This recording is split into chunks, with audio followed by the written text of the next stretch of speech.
Greetings, everyone. Welcome back to Building the New World. I am honored to introduce our next speaker, Michael Shaun Conaway. He's been a leading voice in futurism for the past 20 years. He is the founder of the Generative Futures Initiative and a frequent speaker on how to generate a thriving future for humanity.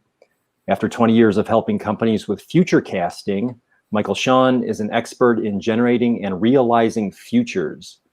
Over the past 5 years, he has identified a gap in the capacity for society to imagine desirable futures. This led to him to establish the Generative Futures Initiative, or GFI, a global think tank for creating a vision for a desirable/thriving future. The Futurists is a GFI project to bring this vision to life for a generation in search of a future. Michael Shaun is also an award-winning film director and CEO of Storyworks Films. His work there ranges from strategy and creative to directing iconic television commercial campaigns for companies including Hewlett-Packard, Microsoft, Kodak, and the Olympics. He was recognized as one of the best young directors of his generation due to his cutting-edge CGI and special effects film work.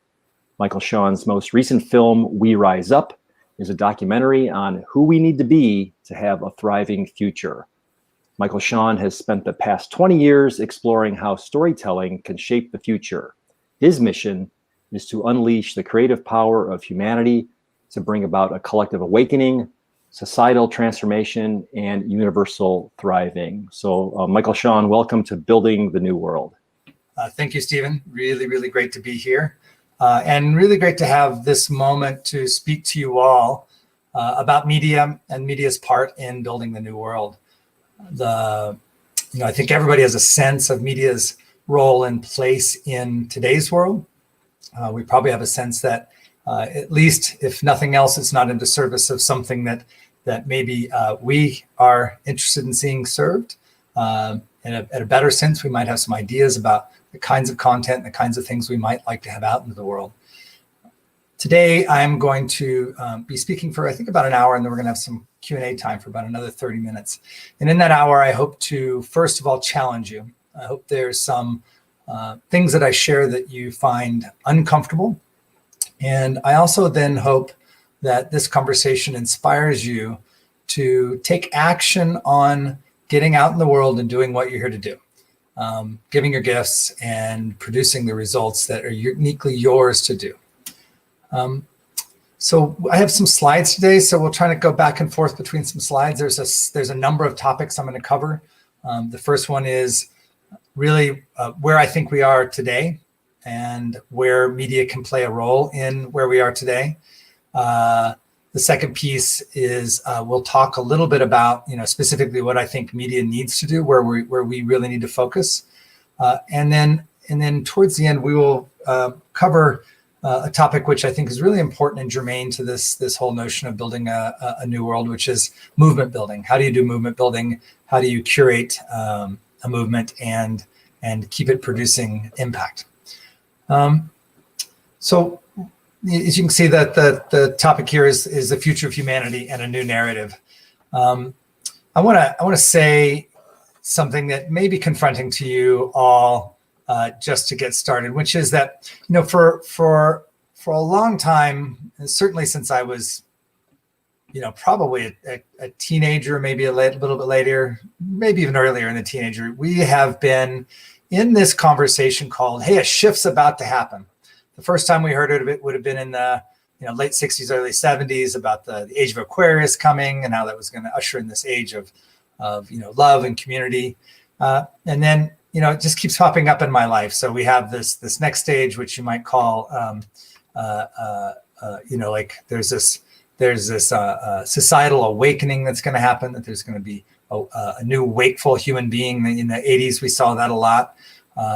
Then kind of 90s, early 2000s, we started to see things like, we're going to have a shift. Maybe sometimes it's a shift of our kind of a genetic evolutionary leap and these kinds of things. And then most recently, again, we hear people talking about, the shift is coming. This up-leveling of humanity is coming. And, so if you would say that over these decades, this thought or this meme has been very, very, very, very popular, and has actually, in fact, done its job to stick around on the planet. And that's what ideas and memes are meant to do. They're meant to stay around, and ideas mostly stay around by replicating them over time. I consider this notion of a shift is coming to be a bit of a pernicious belief. And I'll get really clear what I mean by that. The quality of this narrative is that it is coming, and it becomes an object by saying it is. And once the shift is an object, it is something outside of me. And that gives most human beings a little bit of a quality of like, wow, man, I can't wait. If I just hang out long enough and, say my prayers and be a good person, the world I want to live in is just going to appear. It's going to be kind of like magic. In fact, some of the mythologies, I'm thinking of the 2012 mythology. There was people like, the New Year's Day, the next year's, bam, we're going to be living in a new world. It's going to be instantaneous, this shift. And one of my, probably my most specific area of futurism that I am very, very fascinated and focused on is transgenerationalism. And that is, how do we look out multiple generations, both back in the history and forward in time? And how do we create projects or initiatives that last throughout time? So as a project or initiative, I would say this notion of the dawning of the age of Aquarius, or a shift, has been pernicious because it's produced a lot of thinking and a lot of wishful or hopeful thinking. But there's very little that we can ascribe as far as human activity or human changes that could be directly to ascribe to that as something that came out of that narrative. You see, I believe that overall, it's going to take an enormous amount of human effort to create any significant shifts in our lives and in the systems of our lives, governance, economics, fuel, et cetera, et cetera.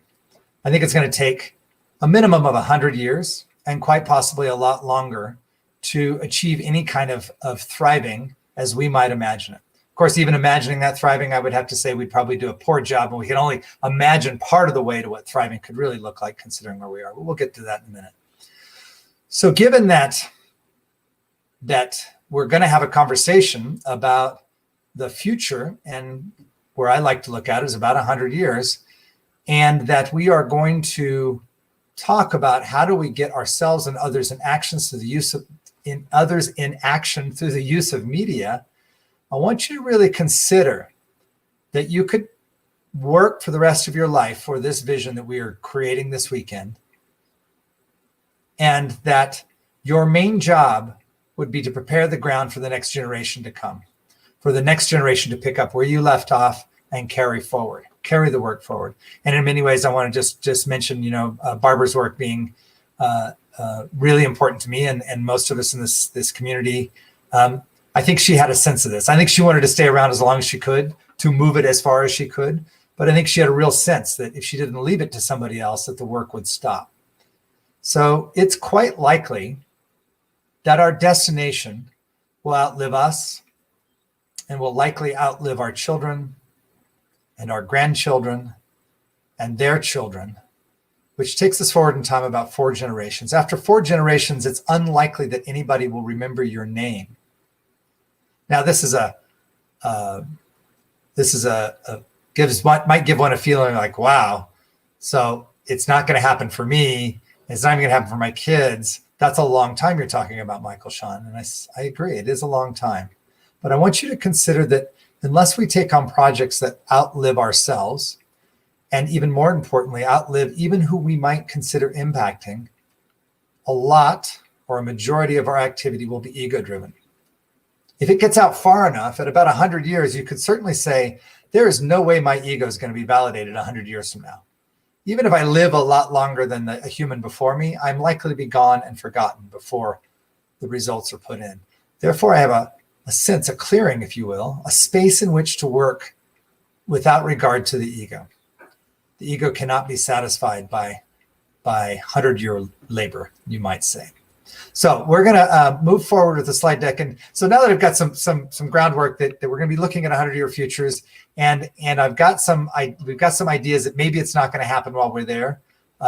Let's take a look at, given current ideas around science and study of existential threats, what our most likely future is. So any kind of rational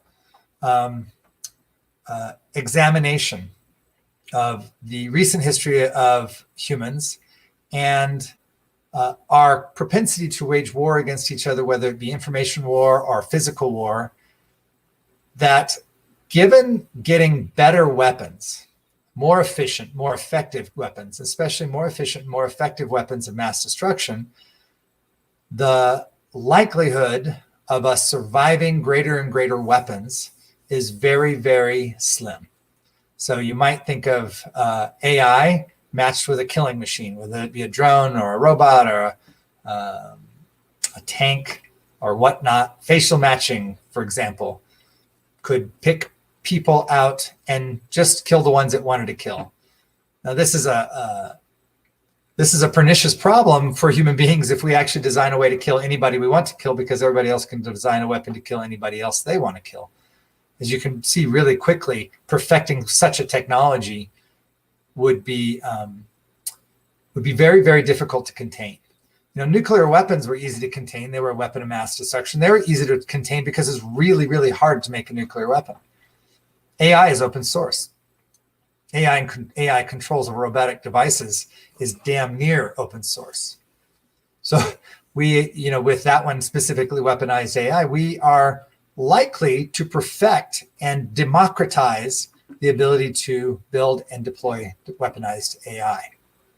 What about CRISPR? We're having this new capacity to use genes to viruses to insert new genes into our bodies. And from a medical side, this is an incredible breakthrough. But could you imagine a virus that's able to affect people and maybe affect sterilization or propensity to genetic disorders or diseases or any number of things? It's not a very quick way to end humanity, but within a generation or two, you could probably do a pretty good job of it. Climate change, anyone? Anybody been dealing with ash? We had in Colorado here where I live, we've had ash and snow. We had ash falling from the skies from the numerous wildfires. I believe this is the largest wildfire month on history for Colorado. California, the largest already fire season in California history. And right now we have 5 of the 10 largest fires in the history of California burning.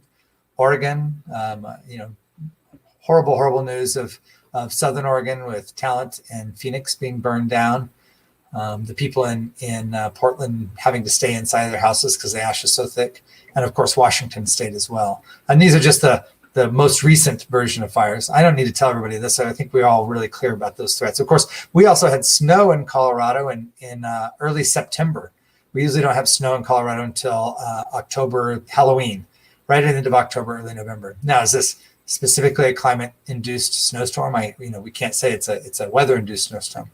But there's a lot of things that we're facing. And I just want to say, as a groundwork for everything that we're going to talk about, that given no impact from an outside force, it is clear that our most likely future is extinction, or at least extinction of life as we know it.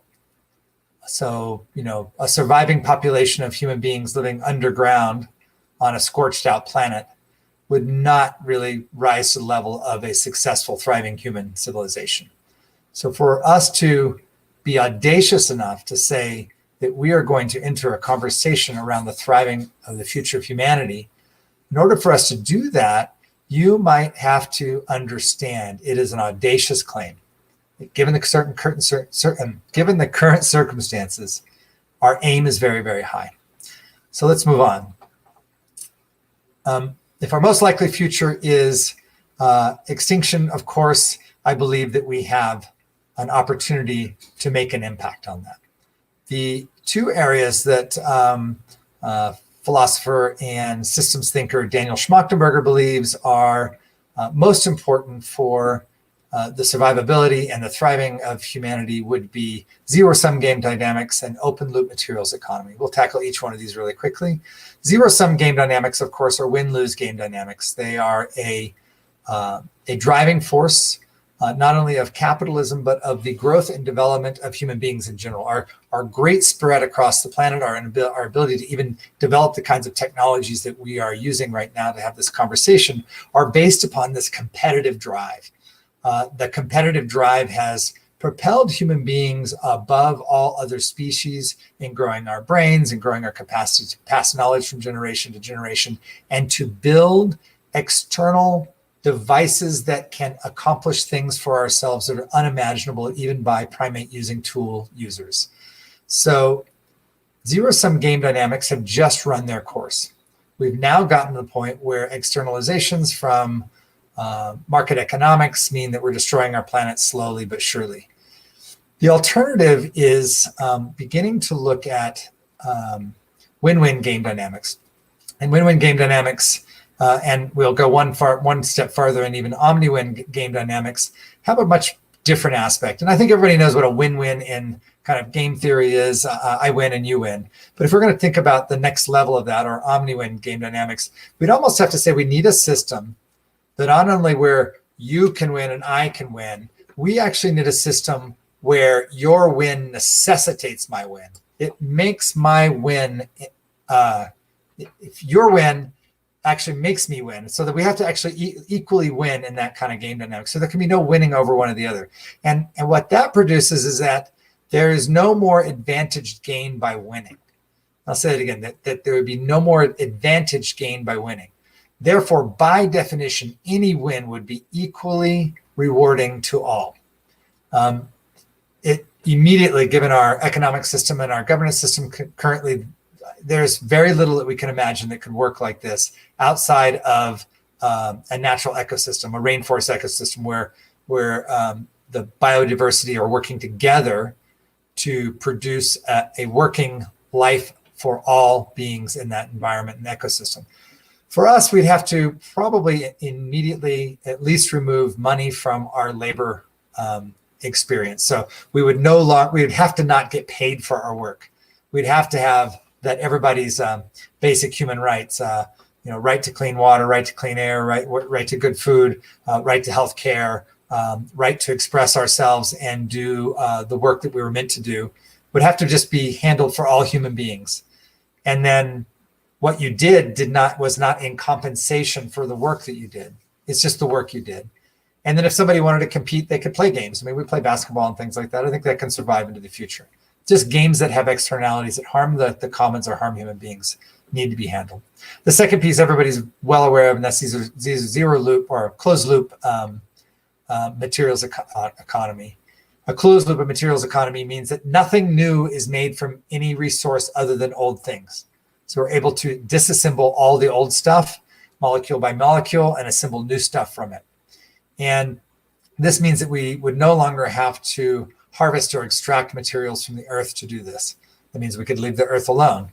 Leaving the earth alone would be a really good idea if we wanted to live in equilibrium with them.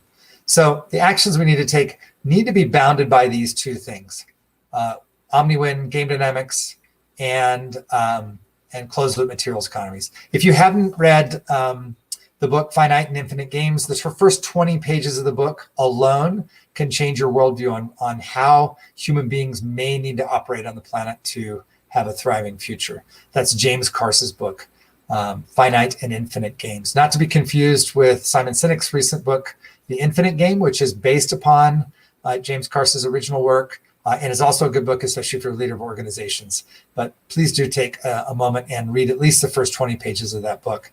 If you could adopt some of the thinking in that, it would go a long way for all of us. By the way, that's me being a media person and having something exist in the world that I want to exist in the world. Okay, let's move on. So how do we get there? Next slide. And I think you all know what this slide is going to say. Redesign at all levels. We need to redesign our governance and economic systems. We need to realign our incentives to behaviors that we want. And we probably need to do this over and over again.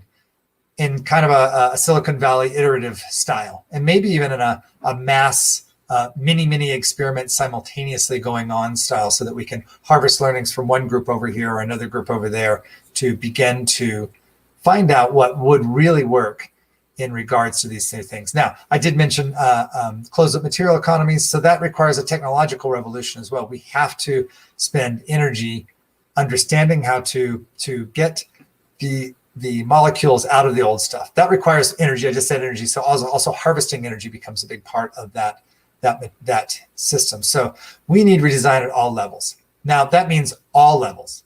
That doesn't mean that a bunch of really bright people go and redesign and then kind of spread a plan out to everybody. It really means that we need to find a way to get just about every sector of humanity engaged in one way or another in redesigning something they care about deeply or something they have a deep amount of knowledge about. The intersection of the two would be perfect. Okay, moving on.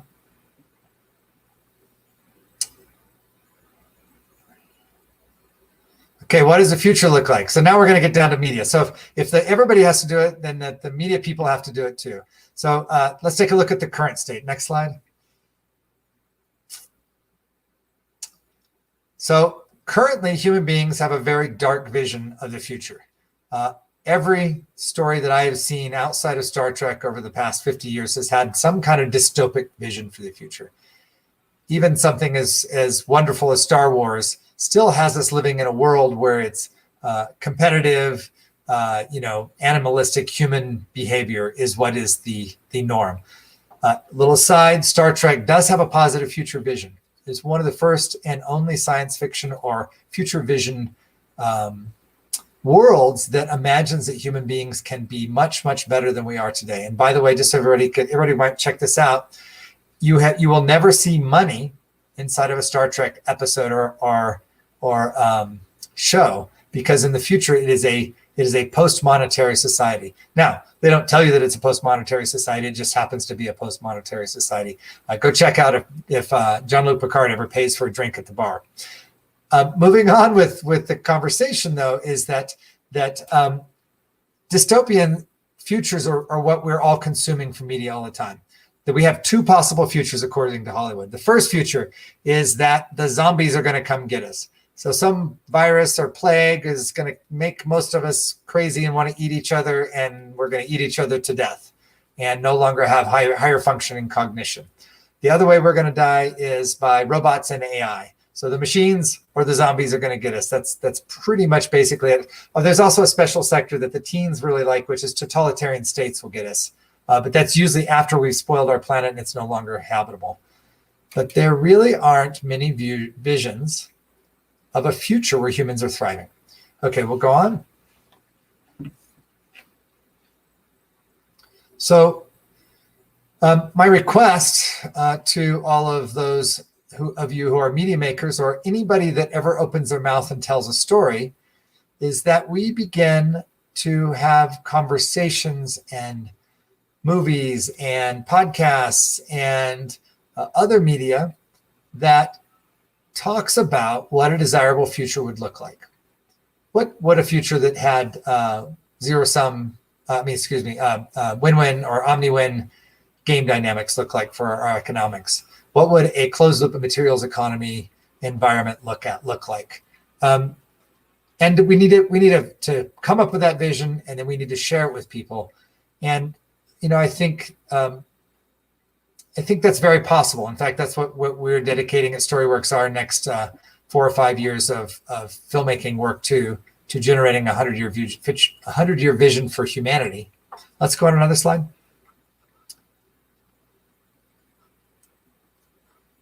So the point here is to begin to tell the new story for the future of humanity.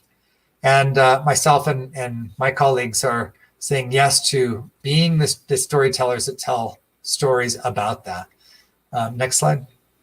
I think there's one more like these. No, okay, so we'll go back. Let's go back to that other one and make it small. We'll talk about this for a minute. So our next show is called The Futurist. The first season has 10 parts. We have it pretty well designed. We're in negotiations with various and sundry distribution arrangements, either through TV or for streaming.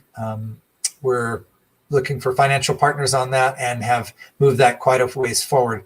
And in this series, we're going to be talking about a 100-year future for cities, for fuel, for the human body, for the biosphere, for humans in space, fuel, economics, governance, and then how does it all fit together? We have a whole second set of 10 things that we'll consider in this second series. And what we'll be doing in this is taking our best subject matter experts and visionaries and imagining what it might look like if we meet those conditions I mentioned before, and we were to do everything right for the next 100 years. What might cities look like? What might transportation look like? What might our usage of fuel look like? Where would it come from? And the goal of that series is to really get something up on the table that we can get our hands on. We'll be using some advanced CGI work to create visions of all these things so you can see them. And we're also going to be doing in each episode something we call backcasting. And that's where we go out 100 years and then we look back over time at all the breakthroughs that were necessary to reach there. So we might say in 50 years, this has to happen. In 25 years, this has to happen. And by doing this, we can create a vision for the future that's desirable. And then we can also encourage people towards taking actions that would produce that future. So one of the things that's really important to know about being a storyteller is that we are both part of the cultural narrative and a causative agent on the cultural narrative. So we either are harvesting or picking up from culture the stories that need to be told or are being told, and we amplify them. Often if you look at something that's quote unquote viral, it's less about the creator than it is about the time. That somebody said something or did something or showed a video clip of something that was just right for the time. That is the ability to create something that's just in time for the media market. I'm not talking about that for the most part when we're talking about the future, though. So if media makers are making dark futures and putting that into the psyche of all the people on the planet, that seems to have a pretty causal relationship for people themselves having visions of a dark future. Now we know through confirmation bias that basically human beings produce what they think is going to happen. So what a human being predicts is what they see, is what they notice, is what they move to. So in this moment, given everything that's going on with the pandemic and the political disruption on all sides, what stories are being shared the most? What stories do you need to discuss with people? Overall, by and large and overwhelmingly, those stories are negative. And as we tell a negative story and then our brain accepts that as reality, then of course we begin to look for evidence of that reality and reinforce that reality. Then I would posit that causes us to be more likely to act in accordance with that reality. So if we believe something is true and we live inside of that truth, it shapes and colors our behavior and actions. And those behaviors and actions are most often aligned with our view of the world. So right now, you might point out at the world and say, wow, the journalists have created this horrible, horrible information ecology. They're telling lies, or they're exaggerating things, or people are manipulating things or people, and we can't make sense of anything. But just understand that there is no thus, us, and them in that conversation. We're either participants in that broken ecology, feeding it our time and attention, or we're not participants in that, and we're participants in something else. Let's imagine another case. Let's imagine that human beings imagine vividly a thriving future for humanity. And they share that vision over and over again, both in long-term visions or the steps along the way, or even what's going on today. Hey, you would never believe what I just discovered. There's this group of people doing X, Y, and Z, and they really look like the future we're imagining. They're really heading in that direction. You should check it out. Now, the human brain is 7 times more likely to respond to bad news to good news. So we have to be 7 times more effective in telling the positive story for humanity than the negative story. 7 times more effective, maybe even 7 times more volume.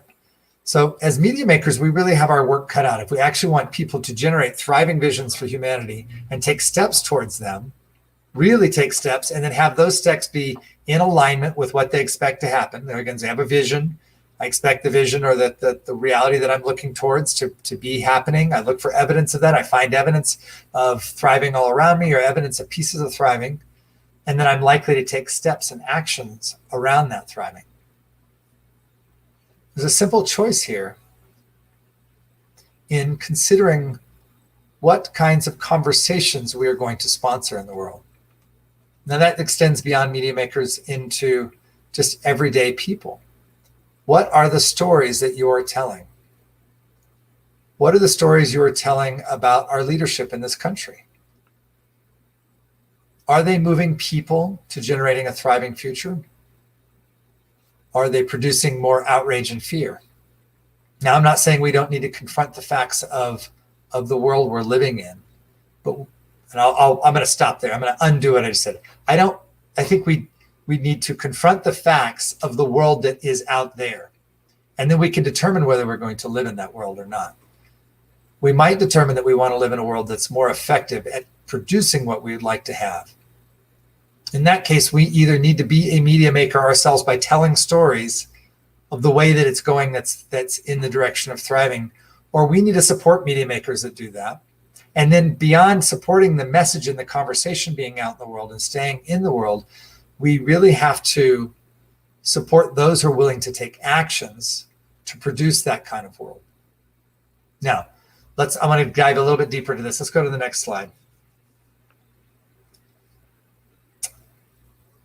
Now, I'll say right off this is from a larger talk that I give called Being in Time.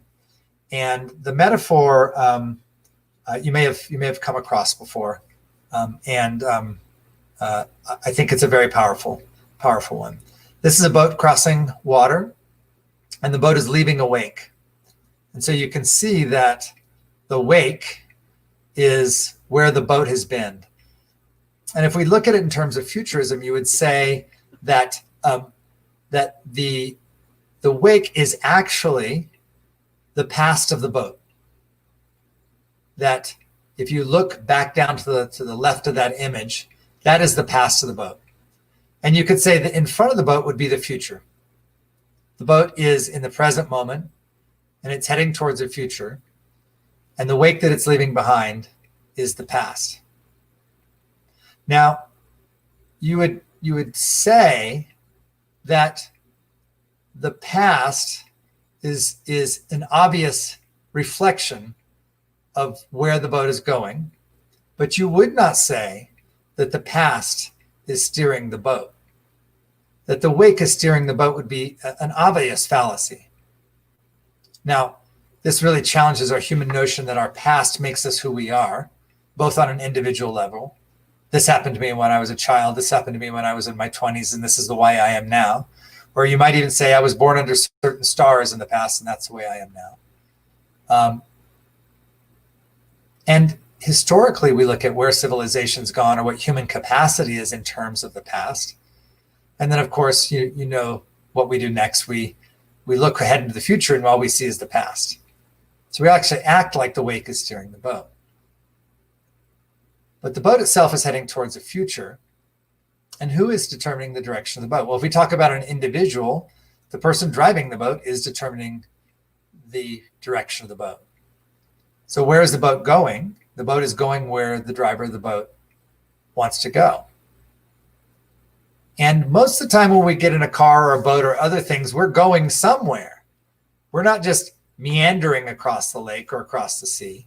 We're heading to some destination.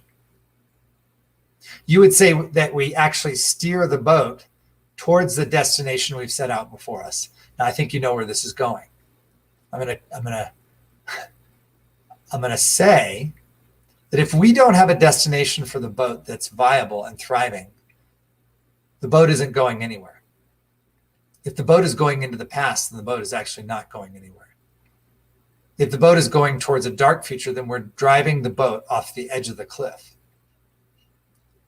It's super important that we generate and hold these visions in front of ourselves, and then we drive towards it, both individually for having a thriving life for ourselves and a thriving future for ourselves, and collectively. Now let's take a little bit of a look. There might be some doubters out there, so we're going to go to the next slide. I'm going to do a little thought experiment with you guys, and we can leave these next couple of screens large until we get back, till we get to the last image of this. So a little thought experiment for everybody. Imagine that you are on vacation in Hawaii, and you're in your boat. You've got a beautiful boat, and you're moving from one island to the other.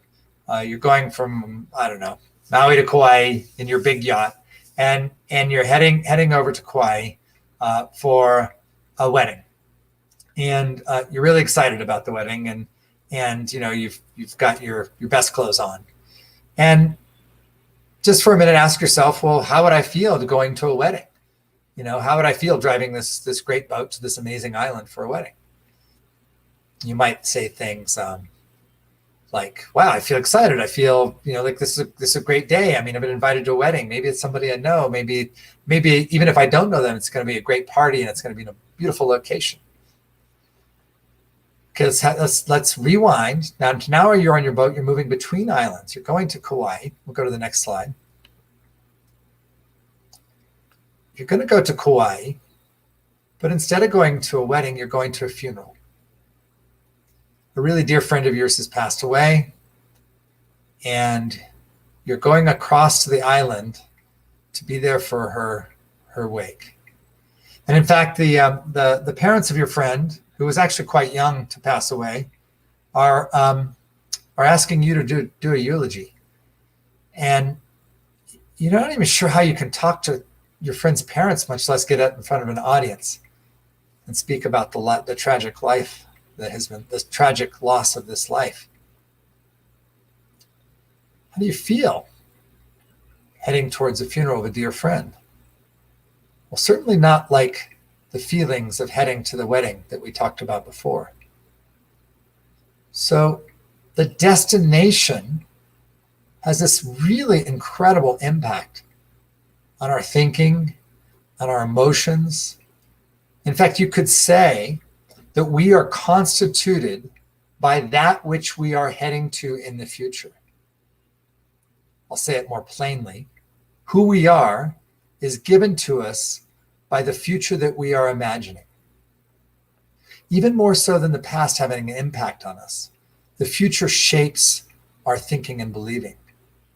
Sunday night, you know, let's say you have a day job and Sunday night's coming along. How do you feel on Sunday night, knowing that tomorrow morning you got to get up a little bit early and you got to get things handled and get back to work if you have a normal 9 to 5? It's probably pretty different than you do on Friday afternoon thinking about going to see your friends and peers. So this is a common everyday occurrence about our experience of the future, yet we don't treat it with power. We don't actually determine the direction of our boat and declare that for everybody, declare it for ourselves as much as we might need to achieve a thriving future. Let's go to the last slide. There may be one more slide in this series, and there may not be. Yes, there's the boat. So I would say that for media makers, steering the boat in the direction is very, very important. That you have an idea of what you want to cause by your piece of media, and that causing of that has a ripple effect on the people that see it. I think that telling stories of a viable future is very important. It's big and small. Now, there are filmmakers and there are films that need to be made that uncover injustice and truth. I'm not arguing with that.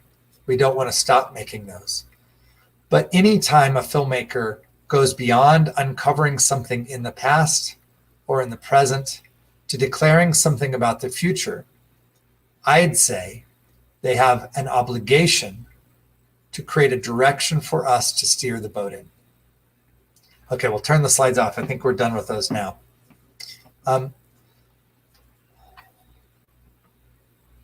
So let's talk about a couple of things that are conditions of this future and things that media makers need to be really, really aware of. The first of all, is that when we train people to make media, the first thing that we tell them is to think of your audience. Discover and think of your audience. Have an audience in mind that you are going to steer towards and make a message for them. Now, back in the day, that might have been, hey, I'm a teen author, or I write young adult or teen fiction, or I write fiction for an older demographic, or I write history for a certain kind of person. You're encouraged to think about your audience.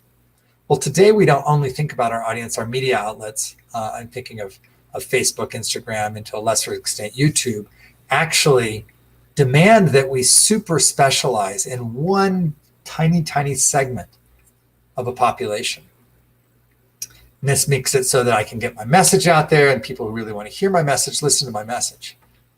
And as far as the current model for building and creating media is concerned, really good advice. Really good advice if you want to build your brand, if you want to get into a commercial arrangement with people.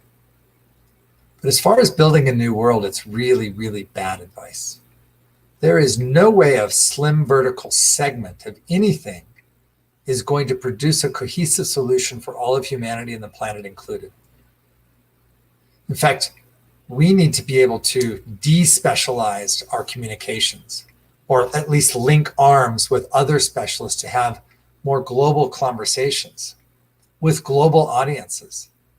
Now, this is a really, really big problem for media makers right now, because unless you are already James Cameron, which there is one of, maybe 2 or 3 directors on the planet that can make whatever movie they want to make, the media capacity at the large level is not something that is open to most media creators. It's only the slim verticals. So we are really stuck. If we're going to make a worldwide impact, we have to be able to address the world globally with global messages, linking arms with other experts to have really, really large communications. And the current structures for distribution are not set up for that to work or win. By the way, if there's somebody out there that wants to be moving forward alternative distribution models for media that connects people to larger messages versus very, very highly specified groups and writers or media producers, I would love to hear about that. The more that we can produce those systems to be able to connect to larger audiences without having to specialize, the better off the media makers will have a time of communicating something of impact. Okay, so the medium is the message is McLuhan's dictate on this, right? So if I am, the medium is the message and I'm heading for Facebook, well, the medium there is specification and greater and greater disharmony and dis-ease, and outrage is the day on that platform. So if you're a media maker and you're thinking of Facebook as a platform, you have to understand the medium is the message. If you do not have inflammatory content, you will not gain an audience and you will not gain viewership. Sorry. YouTube is a much better place for media makers right now, in the sense that you can build an audience, and YouTube at least doesn't limit people from seeing what you make. Facebook actually makes it hard for anybody that follows you or interested in you to see your media. So at least on YouTube, they don't keep people from watching your media or keep your messages from reaching an audience. But neither one of them is particularly well suited to the thing we're talking about, to building a new world. So if not that, then what? My best advice right now is syndication. Try to be everywhere. Try to have as much broad stroke communications as you have. Second of all, I think that collections or collaborations of media makers working together and sharing their message with a larger and larger aggregated audience is also a winning solution. Audience aggregation, by the way, can take place off platform. We can share audience without having to share them on Facebook or share them on YouTube or Instagram or TikTok, if that happens to be your thing. We can actually share our audiences in other greater capacities. And there again, another thing that we at Boldly Now are working on is what we call a value collaboration network. I'd be happy to talk about that another time. So now that we know that we have kind of a fractured landscape for distribution of media, and that we have to find a new way to get our media out to actually reach an audience to have an impact, let's talk about how you have an impact. So one of the things that I've done a lot of is movement making, is help to get a lot of people surrounding an idea. And if you want to think of this in terms of steps, you would say that somebody who creates media or a film, usually the first step in a I'm going to say in a nonfiction way, first of all, although narrative for fiction media can certainly follow this as well. It's not mutually exclusive. But if you're wanting to tell a story or make something that documents something, your first step is usually to take a stand for something, a stand for something or a stand against something. Now, as we discussed before, I'm much, much more personally interested in a stand for something than I am a stand against something. But sometimes we actually have to take a stand against something. I want to say, if you look at two, I'm not going to talk politically right now. I want to make a disclaimer. I'm going to talk about Antifa and I'm going to talk about Black Lives Matter. I'm just going to talk about linguistically. Antifa is an against declaration. It's against fascism. Great. I'm all for being against fascism. But when your construct is against, it creates a certain kind of frequency and resonance to that. Black Lives Matter, which we don't really even sure who Black Lives Matter is a for piece of language. I am for Black Lives Mattering. Now, inside of that has a context that, hey, for too long, Black lives have not mattered as evidenced by X, Y, and Z. But I am for Black Lives Mattering is a much more powerful message. So I want us to if you think about the first step in movement making is taking a stand for something. And I like the idea of taking a stand for versus taking a stand against if you're trying to create a movement. Not that the other can't work, but I think the for is much more powerful. I was going to say positive, right? My own bias is coming out here. So after you've kind of got some expertise at the making a stand level, the next level for a media maker is collecting a community or collecting a group of people who are interested in the same thing that you're for. And you'll see a shift in the tone and tenor of people's projects when they start getting into community building versus taking a stand building. They have to be more inclusive, more voices. Often they have to be more inclusive, period. And I know a lot of our audiences are integral thinkers. They have the capacity to create media that works at multiple levels and that has participation in the community of people by multiple levels. And this is how we built We Rise Up. We looked at and spoke to people at all kinds of levels so that not only were we trying to be integral, but we were trying to create integral out of the conversation. And there are many people, if you haven't seen We Rise Up, I'll make sure people get a link to go watch it after this talk. It's not been released, so we're only letting people watch it as a special sneak peek, as that whole brand is being considered for television right now, the TV and the documentary and a TV series based upon it. So making a conversation for a collective is different, and you have to integrate more voices, and you have to have a larger catchment area for the people that you're speaking for and speaking with. After speaking to a collective is the next step, which is movement making. And there's a really big difference, I want to say, around being able to collect an audience or even make media for a collective and what I would call a movement. By definition, for me, a movement has to have a course of action associated with it. So if you look at An Inconvenient Truth, Al Gore's film, which was groundbreaking, it took a stand for something very, very clearly. And very, very quickly, it became a conversation for a collective. And a lot of people were able to take up that conversation. And a lot of people who weren't green and didn't have an environmental bent were suddenly thinking about and talking about climate change, or global warming, we called it back at that time. But if you remember that film, and this is a clear criticism of it, and very clear criticism of the rest of that conversation, was that it never really offered a solution. At the end of it, I think there was resources like swap your light bulbs out.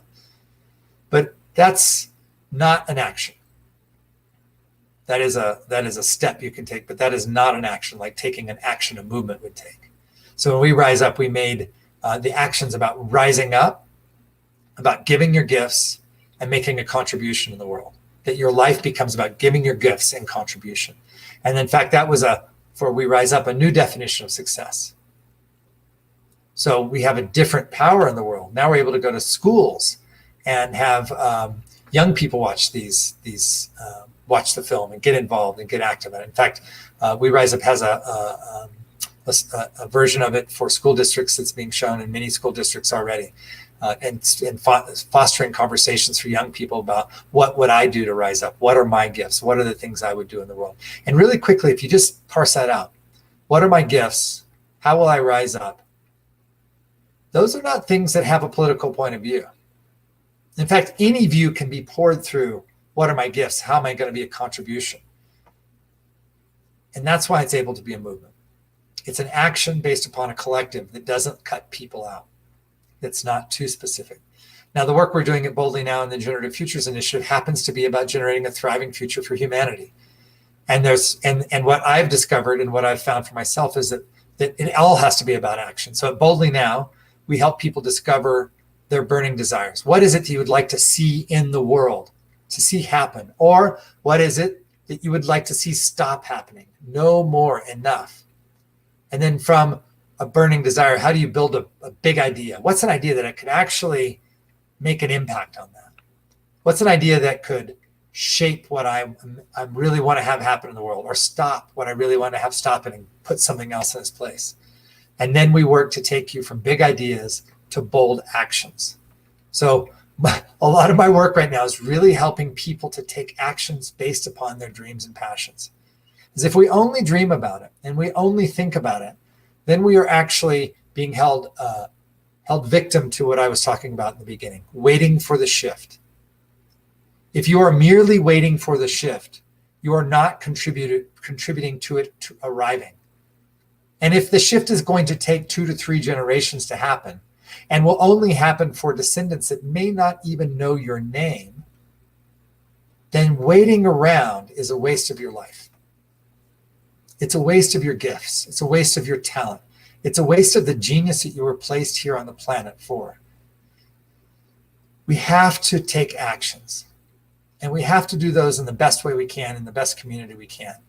And only through taking actions and then checking to see if those actions create the impact we wish them to create with no blowback or unintended consequences, and then maybe iterating on that idea and perfecting it and getting out and trying it again and then doing that over and over again.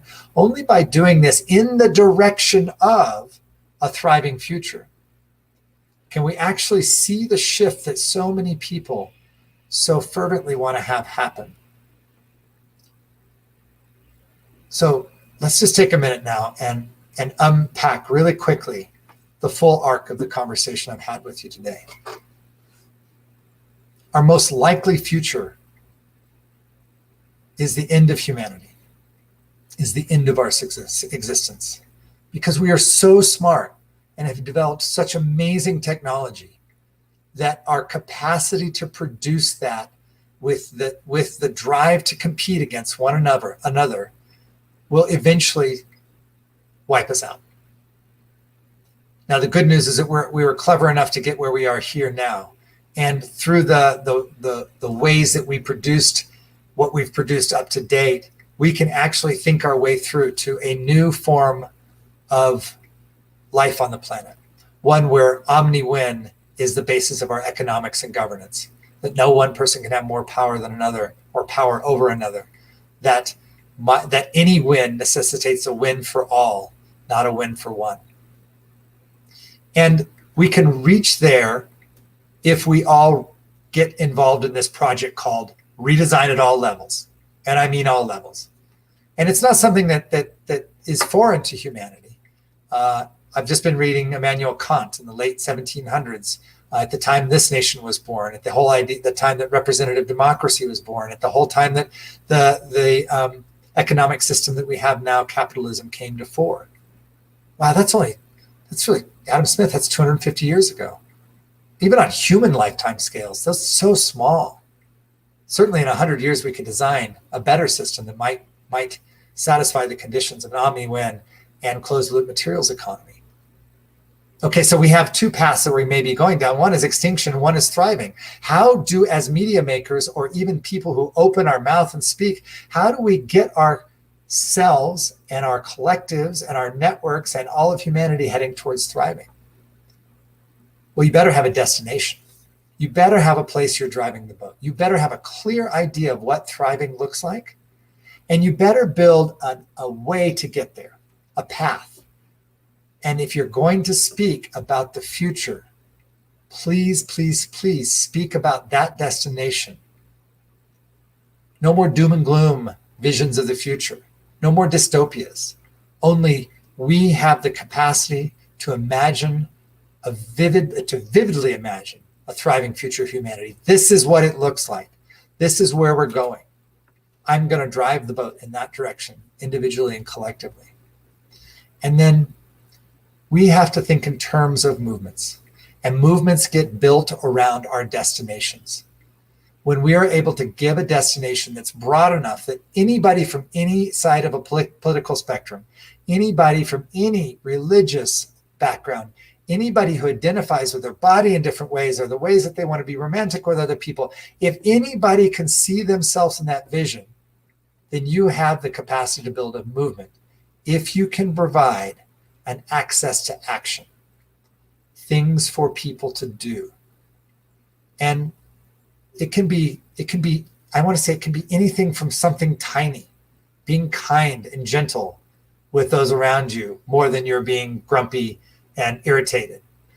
It can be as enormous as being a parent and just loving somebody to be capable of more than you're capable of. And it can also be something that you become notorious for, as the RBG did. What are you going to be notorious for in your life? Or what is your movement going to be notorious for?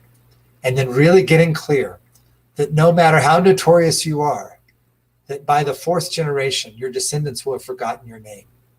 And that all of your labors are not to create a win for yourself, but to create a win for humanity, a win that you can clearly envision and that you can commit yourself through over time.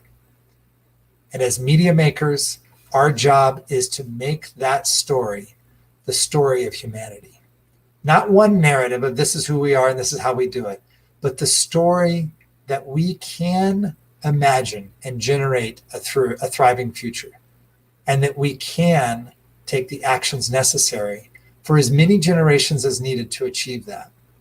That to me is the highest path for somebody in media today.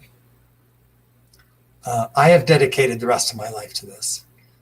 Through the work we're doing at Boldly Now and the Generative Futures Initiative, we hope to be teaching many, many more people to generate and realize futures, to have the deep philosophical conversations around time and the future.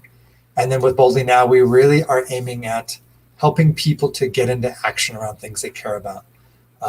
We have a podcast. You can check it out at Boldly Now Show on YouTube, or you can go to Spotify or any other podcast world. We've been about 18 episodes. We'll be doing some other interesting media experiments coming up with the Buckminster Fuller Institute, and a show we're calling Proof of the Thriving Future of Humanity. The Futurist TV show should be coming out in about 18 months, we hope, if things go well in that direction.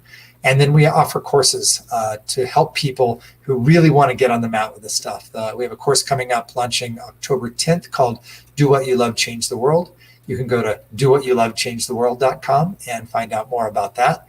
And we'd love to help you. If you're a media maker, if you're a scientist, if you're a mom, if you're somebody in law and medicine, all of the principles of being able to move into action that will result in thriving for humanity are the same. And the more that we can give this away, teach people and give it away, and get other people to go out there and do it, teach it, the happier we will be. So we have just spent an hour taking a tour. I hope that some of the things I said confronted you.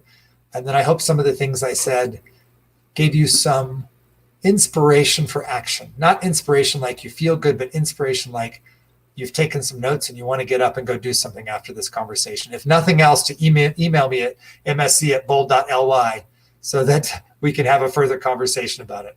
I am the biggest cheerleader for everybody out there who is in the game of building the new world. And last thing before we get into questions, I want to acknowledge everybody who put this event together. It is quite possibly the most important thing that we could be doing right now. It is. When I was asked to come, I'm like, yes, absolutely. I don't even know what's going on. The title got me. So I want to thank Stephen and all the crew over there for putting this together and holding this thing together for everybody that is participating. Yeah, thanks, guys. Yeah, Michael Shaun. Yeah, thank you. Just incredibly inspirational, and just there's such a. I mean, I personally have such a high resonance with taking action, and I know Laura feels the same. It's why we're in this, because it's encouraging people to do that. So I just love that you're on now, and we're just getting to know you for the first time, and look forward to the evolution of the relationship. So with that, let's go to questions. First question: the new age / green meme will have had a hard time accepting the quote unquote shift will take generations to manifest. So how can media help convince them to be of service now for a reality that they may never see? Yeah, great. This is, and green is, I grew up with it. My parents were hippies, I can't stop, like everything that comes out of me wants to be to do good. Right. But I work with lots of orange people for sure, like crushing at people. And I have had to dance with every mindset. And I think we just need to understand that mindsets are something that need to be overcome. They really do. And if I'm like, let's talk about the green meme very specifically. And let's just think about, what is the kind of primal wound that has you always have to be pluralistic, that has you always have to kind of believe that good is coming, that good is in the air. Like in a way, it seems there's a bit of an edge of childishness to that, and that childishness I would posit is based upon some disjunction with the world, and it may be some overall feeling of broken promises of this planet, or what I was born here to do. And so the first thing we have to do for that is stop coddling that approach. We have to stop telling people that the shift is coming. All they have to do is wait, or if they just visualize strong enough, or if they just are positive that things will turn out. That's just reinforcing the old message. I did a bunch of work around the Olympics in 2012. There aren't any Olympians that wait around to get stronger fast. There are none that get there by any other way than hard work. Now, they will use visualization like you would not believe, and they will use positive thinking, and they will use any other technique to achieve their dream. So I would say that the green mean has huge amounts to hold for us, transcend and include, right?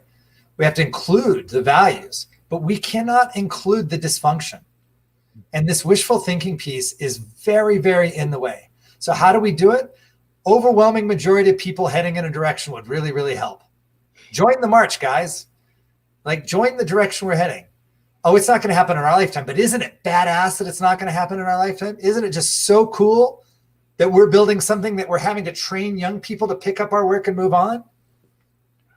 Barbara was working in her 80s, but she didn't say, oh, hell, it's not going to happen in my lifetime. I'm just going to give up. No, yeah. I was with her December, before she passed, filming with her. And she's ready to get in the batter's box anytime you ask her. If I said, Barbara, I need you on film, she's like, okay, can you get somebody to drive me? It wasn't, oh, I'm feeling not so well. Or it was like, what can I do? Yeah. What can I do to help see this vision? So I think really for us that, maybe even for us like me who come from that tradition and still have pitfalls, by the way, I still stumble over that all the time. It comes out of my mouth in front of people with other views, and I realize I'm not being impactful. So I think we just have to hold space for us all to grow up. Yeah.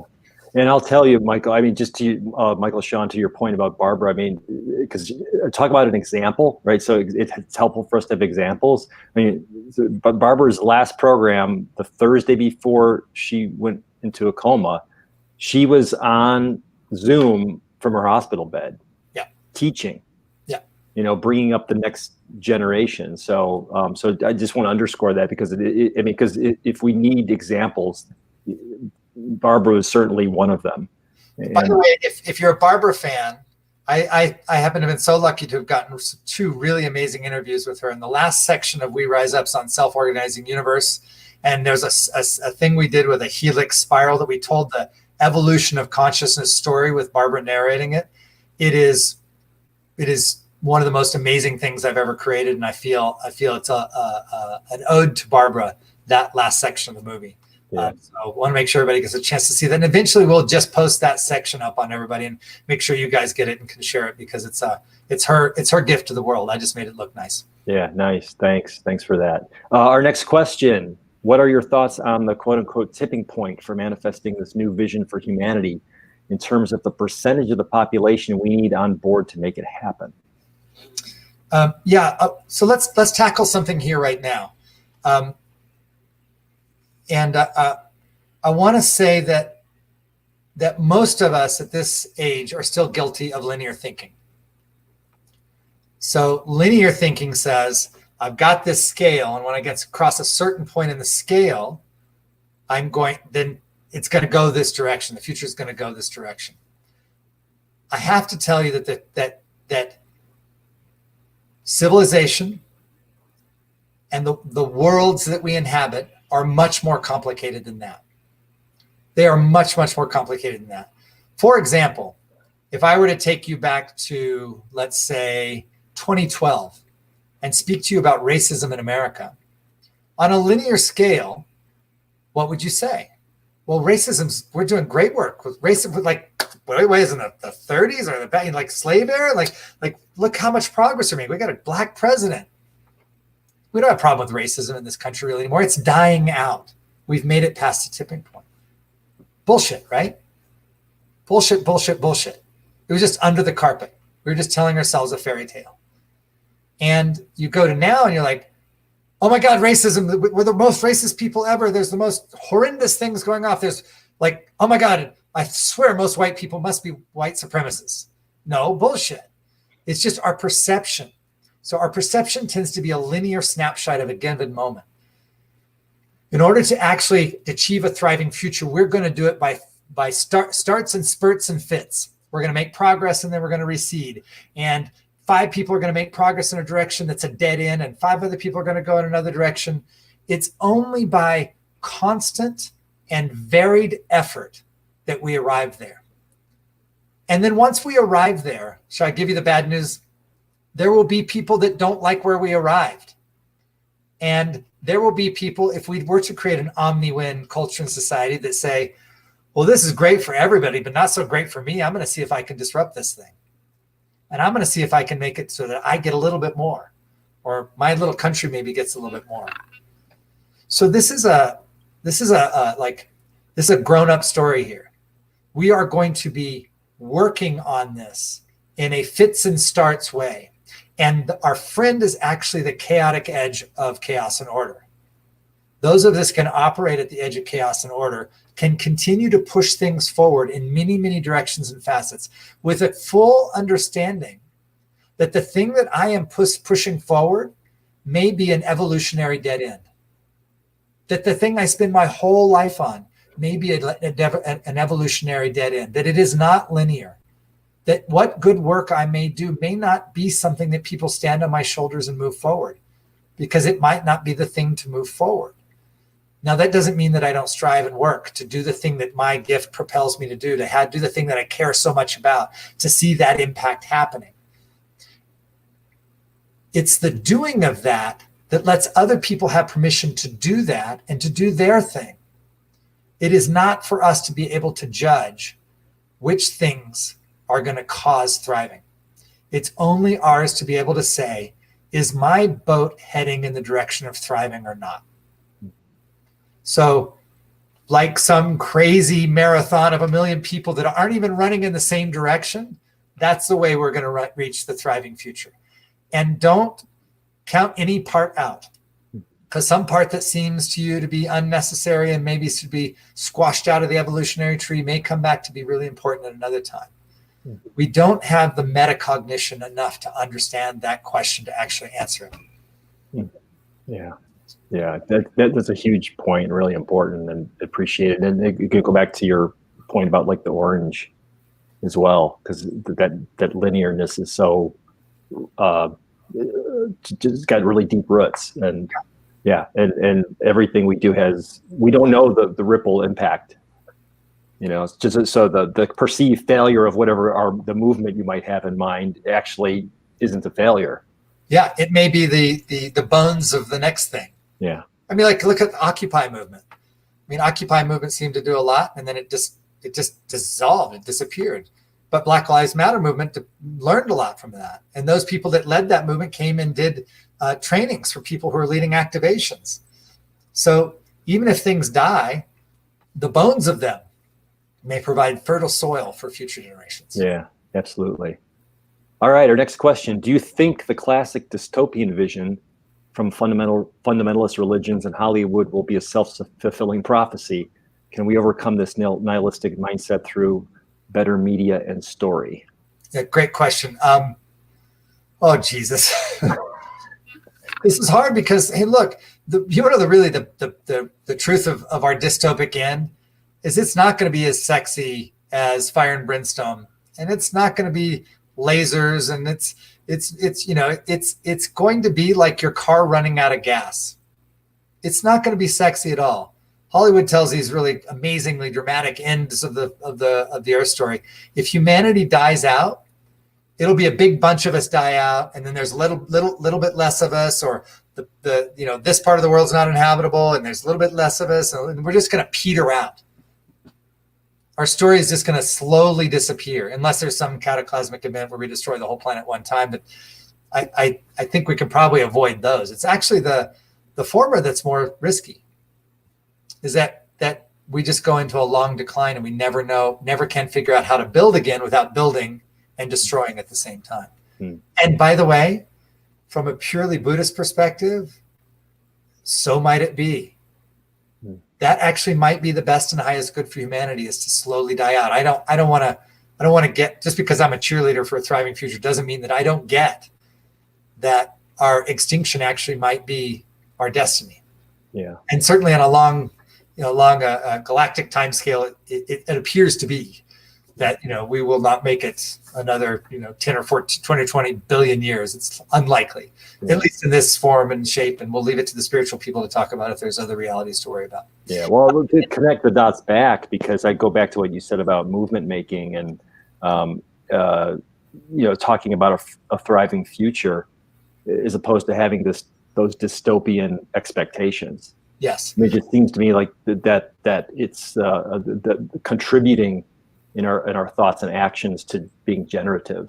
Yeah. Well, if we are manifestors of any kind, and we foresee the future being dystopic, then we're doing our best to manifest that. Yeah. And I'm not saying, I wanted to say that utopianism doesn't work either. It's not you want to replace dystopia with utopia, but you definitely want destinations. You definitely want an idea of where you're going, and then in that you want to bring a little iterative process. You need to prototype and test whether you actually are getting towards a destination. It's not just I'm dreaming of a destination. I now have to take actions in the direction of that destination. Then I have to measure that I actually make it closer to it or not. Mm-hmm. If I didn't, I have to adjust my actions. And I think that's, in a way, that is thriving, by the way, just so everybody's really, really clear that your personal thriving is actually generating thriving for humanity in the future. That they're tied. You can't not thrive when you're generating thriving. And you can't truly be generating thriving if you're not thriving yourself.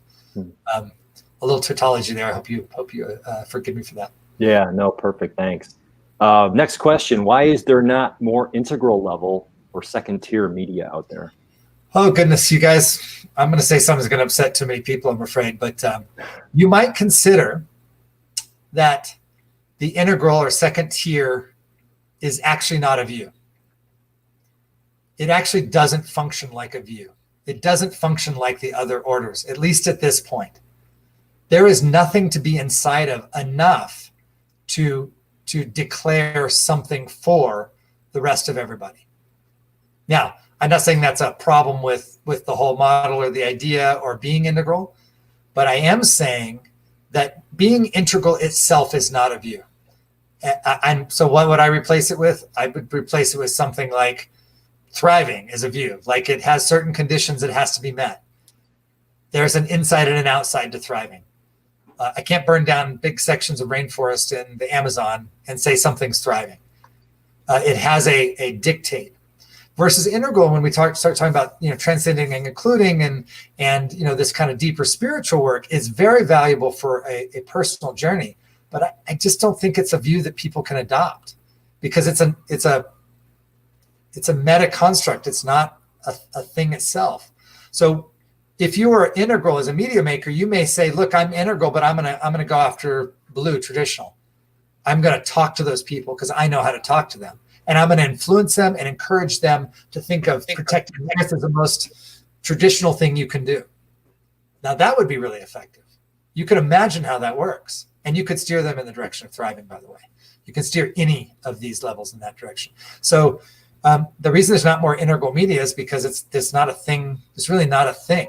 Now, We Rise Up, we would say, is integral in the sense that it speaks to each of the layers and levels and has speakers from different places. Now, I would say probably still more green than not, guilty by association more than anything else. But we really tried. But I wouldn't say anybody walks away from the film with an integral view.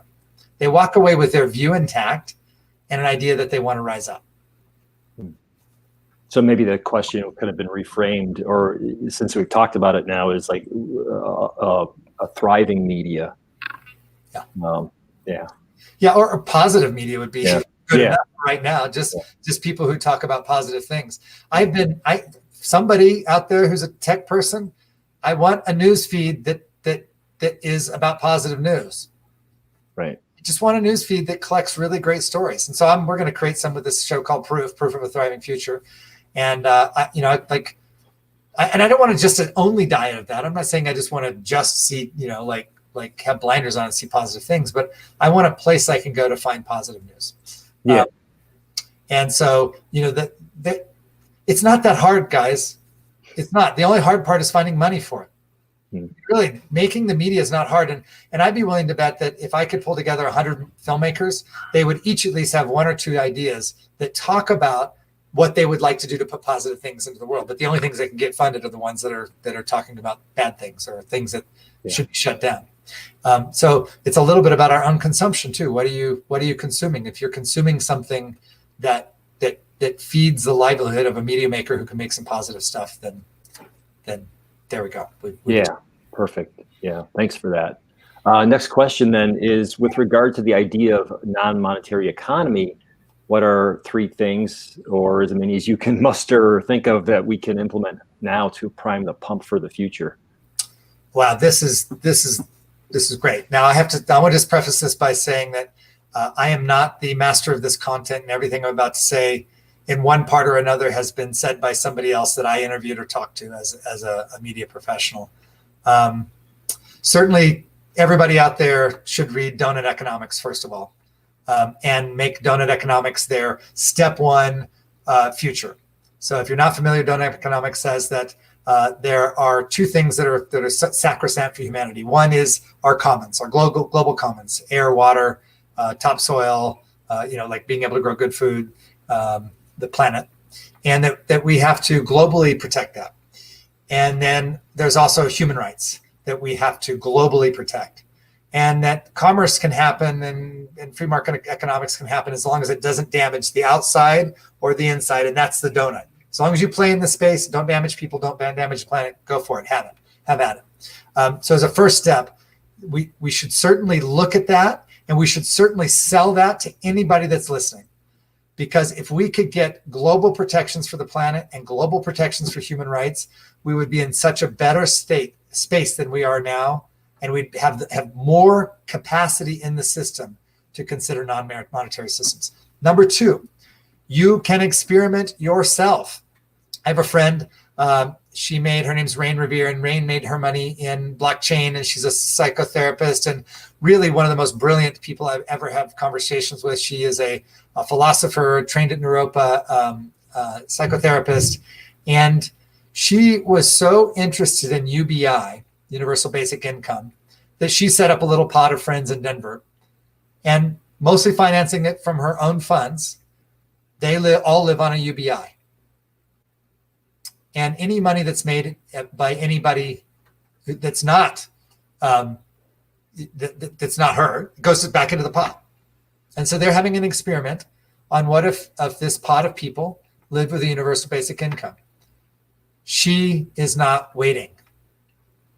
She is going and doing something.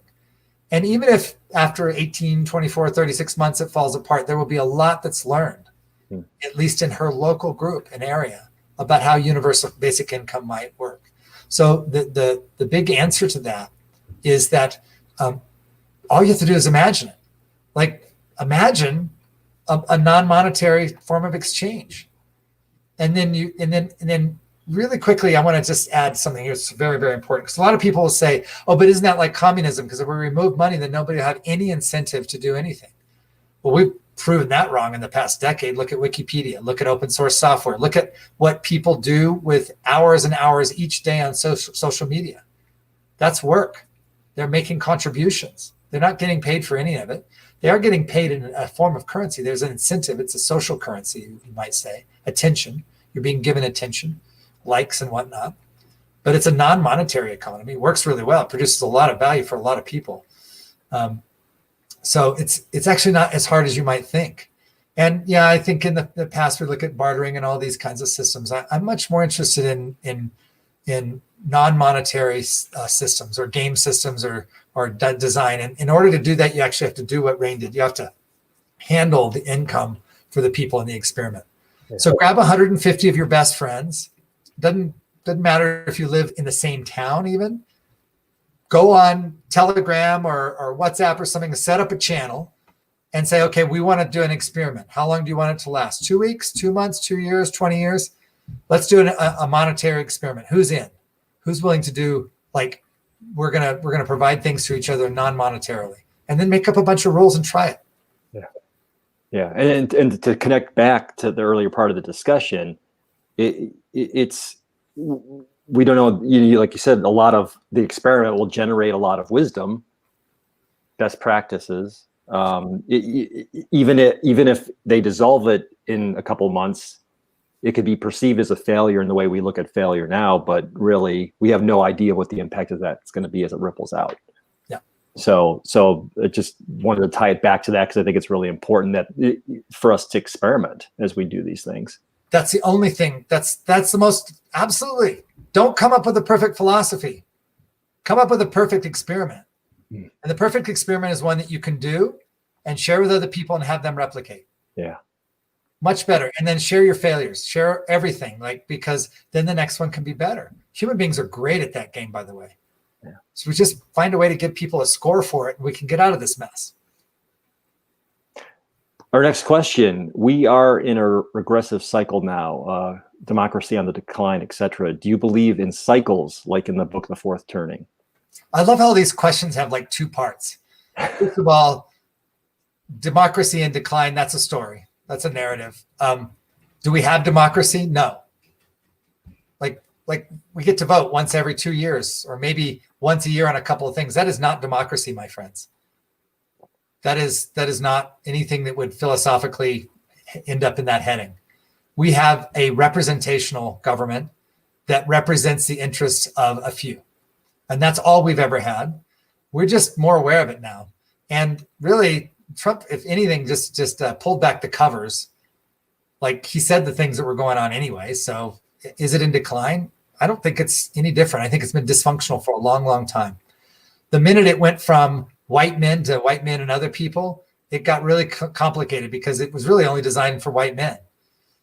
And now we're actually to the point where, like, oh my goodness, do we really want to design a system for white men?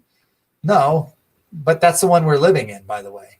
That's how it got formed. Now, is it bad that got formed? Well, no, it did a lot of good. It gave all the things that we produced out of the past 250 years. Is it past its due date? Yeah, it's well past its due date. We don't need horse and buggy democracy anymore. Representational democracy where you have to get on a horse and go to a place to have a meeting in a town hall. We've all got these things. We could in fact, we register our opinions all the time. The algorithm knows what our opinions far better than the government does. So the first part is I don't believe we're in decline. I think we're just actually we're getting to the ragged edges of the economic and governance systems that we've been using for the past 200 years. They just don't work anymore. It's far too complicated of an environment to use these systems anymore. And then the second belief, but do I believe in cycles? Yes, I believe in cycles. Do I believe in the forthcoming? I mean, you count them, right? Do I believe that shit gets bad and then we figure it out? Yeah, I do. I believe that when we're comfortable, fat, and happy, we're less likely to do something. So, why did Trump have to happen? Well, because maybe people were comfortable, fat, and happy. They needed the shock to the system. In fact, one author that I really like compared Trump to syrup of ipecac. Is that ipecac? Ipecac? It's the stuff you used to take to make yourself throw up. Right. It's a purgative, right? And we know in Hinduism and in Ayurveda that purging is really important. Well, as a whole country, we've been purging for 4 years. And then they would go on to say that now we need some saltine crackers. So Biden's a perfect choice. Something to calm the nervous system. Well, speaking of like fat, happy, and content, do you think we're in a matrix? Yeah, I mean, that's a personal philosophical conversation. We're all born inside of a societal construct. We all think that we rebel against it, or many of us think we rebel against it, but our rebellions look like everybody else's rebellions, so they're just part of that construct as well.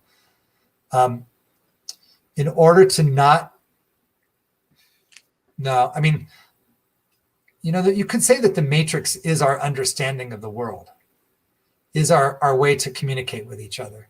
And so in that sense, then if you were to remove the matrix, we'd just be all deaf mutes. We'd have no capacity to communicate. So maybe it's a false metaphor. I think more like it, the thing I would, and maybe you could call this a matrix too. I'm not done a lot of thinking about this, but you might say that you have a default way of being. You have a default future. You have a default capacity, and then there's the work that goes into expanding that, and that might include some new thinking or some new realizations. And that at a certain point, if you're really, really lucky in this life, you get to say no to your default reactions.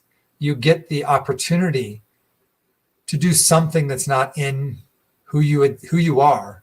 You get the opportunity really to be somebody else, either for a moment or for all of your life. And that's really escaping the matrix, is having the capacity to look at yourself in a moment, the moment we have, which is right now, and do something that's not programmed. Yeah, well put. Thank you. We got two more questions left. Right. The first of the two is, are you a proponent of world federalism? With the donut economics model, yes. Okay. So federalism, protecting the planet and protecting human rights. And then I'm a proponent of hyper-localism. I think that Longmont, Colorado should have different governance if it wants to than Boulder, Colorado, that are 20 kilometers apart. I believe that we should be able to create as many different experiments in governance and economics as we possibly can imagine. But globally, we need to have protections for the environment, the planet we share, and for human beings. Now, I can go join a world where I give away all my wealth and don't get any rewards for it if that's what I want to do.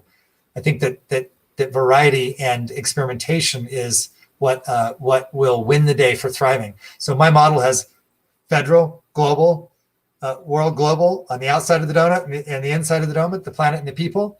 And then, I would love to wake up Rip Van Winkle in 100 years and find 10,000 forms of governance and 2 million forms of economics, all invented and working perfectly in their little small environments. That would just be delightful to me to see that we'd actually, instead of making some monolithic one-note symphony, that we created our own music as individuals and individual groups of collections of the people that that found ways to make things work differently and uniquely. Mm. And that dovetails into this next question then, like how important are advanced models of community, like Damanhur in Italy and the Valley of Light, which is what Laura's envisioned and is doing? I think they're critical. And the only problem with them is there's too few of them. Mm.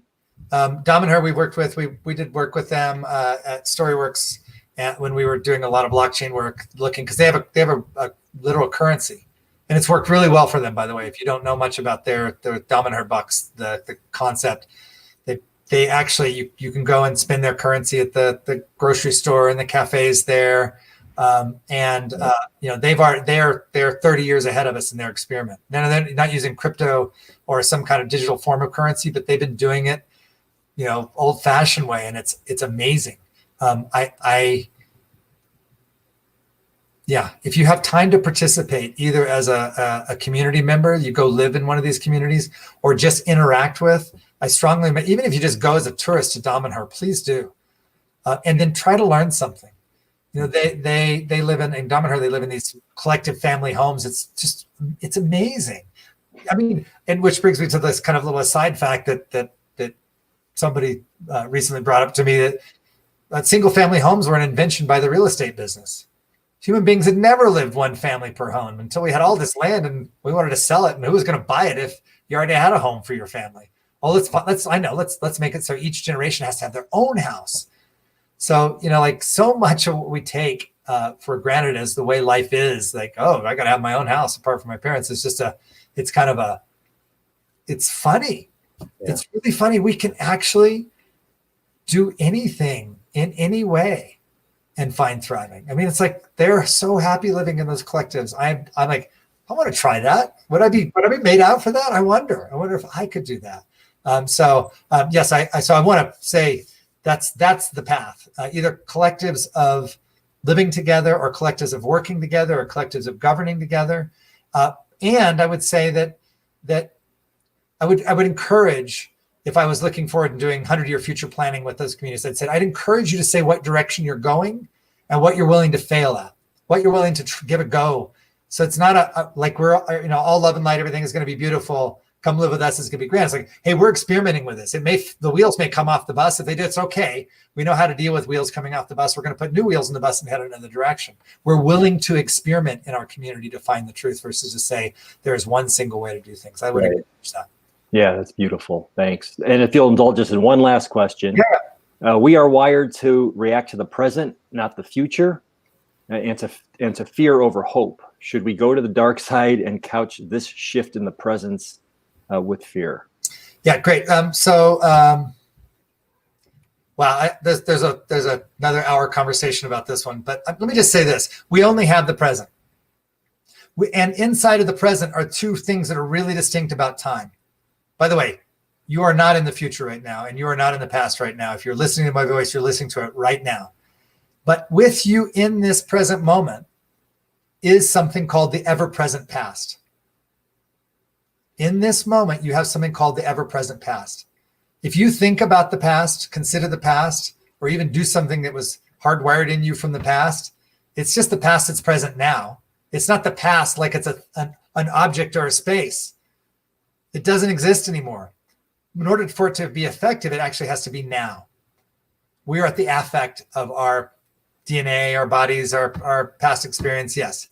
And we're at the effect of what else we have, which is the ever-present future. The future is not out there. You can't go there. It's just with us now. So what is the future? It's what you say it is. So if you just say that we're more likely to respond to fear than hope, you just generated a future for yourself in the present moment. It is now shaping you and who you are. So first thing I would get to is saying, you know what? That's not true for me. My life is dictated by the future that I'm generating, and I'm generating a future for thriving for myself. And even if I have dark thoughts in the present moment, I also had my ever-present future with me. So when people talk about creative visualization, all that stuff, and even mantras and stuff, that could just be keeping a future alive and present with you so that it can affect you and impact who you are. The future shapes who you are. Remember, the boat going to the funeral is different than the boat going to the wedding. So if your future is with you all the time, and it's a big future, it's a bold future, the ones that like you just like, I want that for myself and humanity so bad, then it's going to be shaping you and affecting you. And when you get down, you're going to be, but at least I've got my future. At least I know where to orient myself. I know how to turn in space because I know where I'm going. Yeah, I've got my past too, but that's behind me. That can't steer the boat. Only I steer the boat to the future. So, you know, and everything that was said in that statement, by the way, is just a linguistic construct, a shift, those are all ideas. Every single thing in that question was an idea. And so understand that ideas are shaping who you are, and then take it apart, take the question apart and just ask yourself, is this true? You know, is this, what if it wasn't true? What if something else was true? And then just play it around, or maybe rewrite that sentence 10 or 12 times, and you'll realize that you get a choice to follow whatever sentence you write down on the piece of paper. Now, does that mean I don't believe in sociology and physiology and DNA and all stuff? And yeah, I believe in all those things as well. Those are circumstances, though. And if we were just programmed robots, then they would be the extent of human expression. But we are not just programmed robots. We are capable of original thought, and we are capable of generating radically different expressions from the same material circumstances. I would challenge you to create thriving out of yours. Well, Michael Shaun, thanks for the challenge and for the encouragement, for your wisdom, and for being generative and just helping us all be and do the same. We really appreciate it. Yeah, thank you for creating the space here. You know, I just want to say I acknowledge that you created a space for me to show up really great, and I like that. That's such a gift. So thank you so much. And I look forward to checking in on other people's talks throughout the coming sessions.